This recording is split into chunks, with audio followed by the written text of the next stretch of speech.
biomimétisme, c'est aller chercher dans la nature des modèles biologiques, abstraire ces modèles biologiques, souvent à l'aide de figures géométriques, mathématiques, et ensuite les appliquer à un process architectural ou d'ingénierie à différentes échelles du bâtiment. Une plante, dans son organisation, est, sur le plan écologique, extrêmement vertueuse pour la récolte de l'eau de pluie, pour l'optimisation de la capture du soleil, pour se protéger du froid, pour se protéger de la chaleur, etc., etc.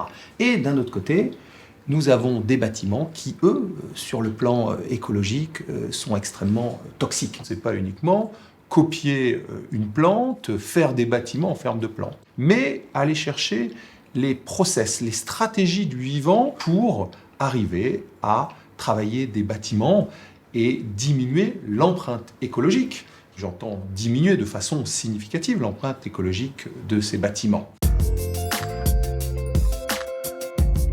Nous avons 4 directions de recherche aujourd'hui. La première direction de recherche, c'est une recherche sur la structure, avec ce qu'on appelle les cellules polygonales. C'est quelque chose qu'on peut observer aussi bien dans l'aile de la libellule que l'organisation d'une feuille, que la carapace d'une tortue, que l'organisation des coraux. Ce modèle biologique nous permet de comprendre comment, d'un point de vue structurel, on pourrait faire une optimisation.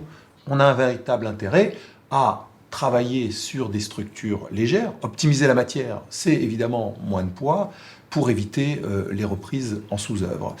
Voilà pour le premier point. Alors, deuxième point de recherche, c'est la question de la capture du soleil. Ce que les plantes font de façon extrêmement merveilleuse. Et l'organisation, en général, des plantes, elle tourne autour d'un schéma en spirale. Donc on s'est posé la question de savoir si, dans leur géométrie, on pouvait aussi organiser les bâtiments de façon à capter cette lumière du soleil directe et bénéficier de l'énergie passive et d'avoir une réduction, basiquement, des consommations énergétiques de nos bâtiments. On a réalisé, d'ailleurs, avec Bouygues Construction, un quartier, les Sentes du Coteau, à Vitry-sur-Seine, un quartier de 49 logements, où nous avons mis en œuvre une démarche biomimétique pour capter au maximum le soleil. Et par ce jeu de géométrie, d'exposition, on a réussi à obtenir un gain énergétique. Alors, pour une exposition d'environ 4 heures de soleil direct, on obtient une économie de 25% sur le poste chauffage du bâtiment. Une troisième piste de recherche concerne les secondes peaux de bâtiments. On a énormément de bâtiments qui sont surexposés en partie, selon certaines façades, au soleil ou sous-exposés. Donc il y a la question d'une seconde peau brise-soleil qui vient s'ouvrir et se refermer.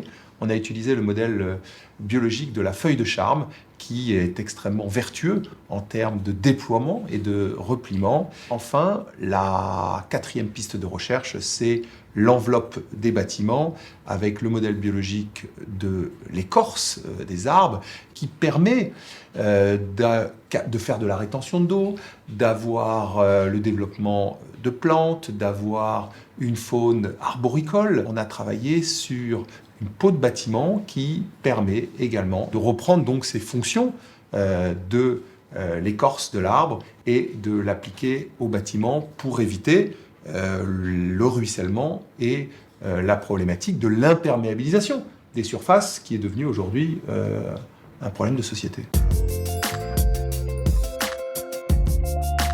On n'a pas de projet, on n'a pas encore trouvé de client qui nous permettrait de pouvoir réunir ces 4 pistes de recherche pour faire un bâtiment qui serait une sorte de bâtiment idéal. Et je pense au contraire que le projet, l'architecture, ça ne se fait pas à coup de grands projets un peu utopiques ou de grandes révolutions, mais c'est en travaillant à différentes échelles, sur différents objectifs, qu'on va arriver à transformer et à apporter une plus-value à la conception architecturale.